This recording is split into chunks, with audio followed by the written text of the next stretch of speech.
Hello, and welcome to the news updates with Stuti Agnihotri. First, the gruesome gang rape, then, the family denied of the last rites. The media blocked, politicians stopped, and now, when the family tried to record the administration's high handedness, their phones were taken away and later tapped. What the family of the 19-year-old is going through is nothing new to India.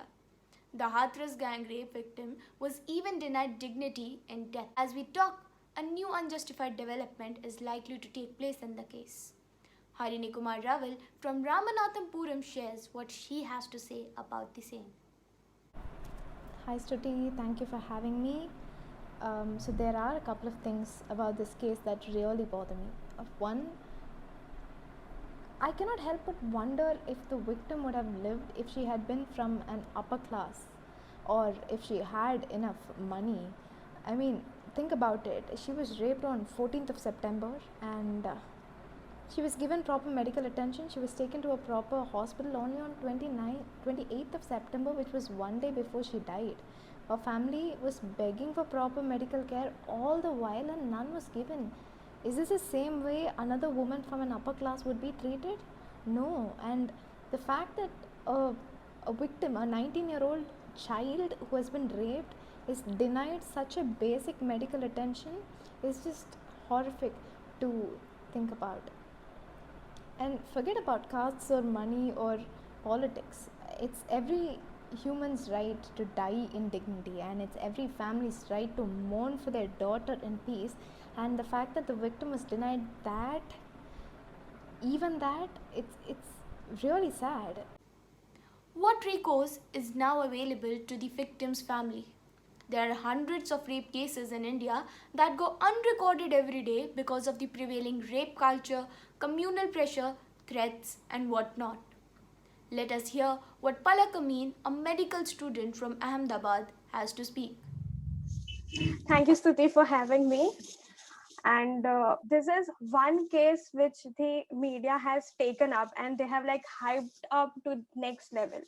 There are many such cases which have gone unnoticed, unnoticed, unreported. Like people don't know that they were even raped. And I come from a doctor family. Like there are many doctors in my family, and I myself as a med student, so I come across such cases many a times. Like my mother tells me that today there was a doctor and she was raped, and I wait that the next day in media some reports will come about the case, but they don't come.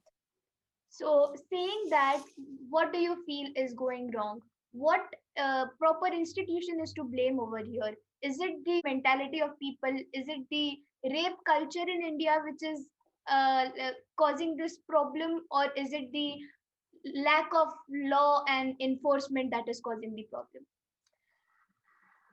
Having said that, I think everyone has to be blamed in this, like police, the media, politics. There is so much politics involved in like every case. As of now, protests over the Hathras gang rape case are transcending beyond India's streets to becoming a global outrage. Students, Dalit activists, and the opposition are joining in with Jai Bhim and Dalit Lives Matter slogans for the victim.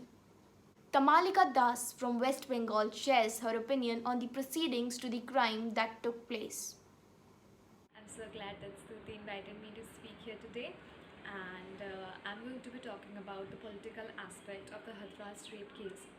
So, this case has received major attention from all over India, and obviously, the political stakes riding are really high.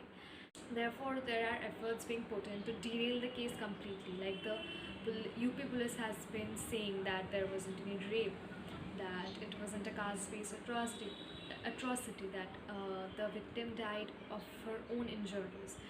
While the state police are pushing the no rape narrative, the UP government is pushing for a narco test, not just on the accused but the family of the victim as well as to see if they are lying. This is not the first discrepancy that is happening in a case in India. We can just wish that the justice prevails for the girl. This is Tati Agnihotri. Thanks for joining in.